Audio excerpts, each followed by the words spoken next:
Samantala, nagsimula ng mag-issue ng Fire Safety Inspection Certificate ang BFP sa mga magtitinda ng paputok sa Mangaldan, Pangasinan. Ang detalye sa report ni Russell Simorio.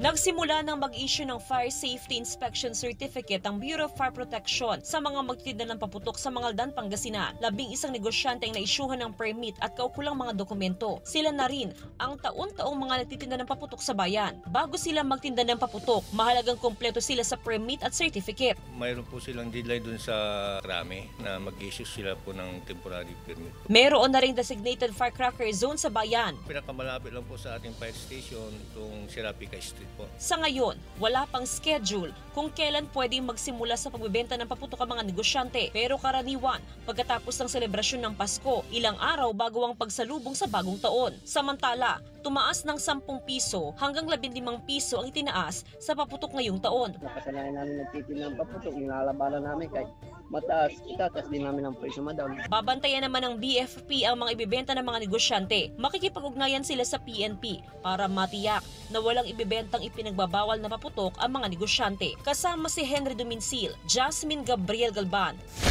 One North Central Luzon.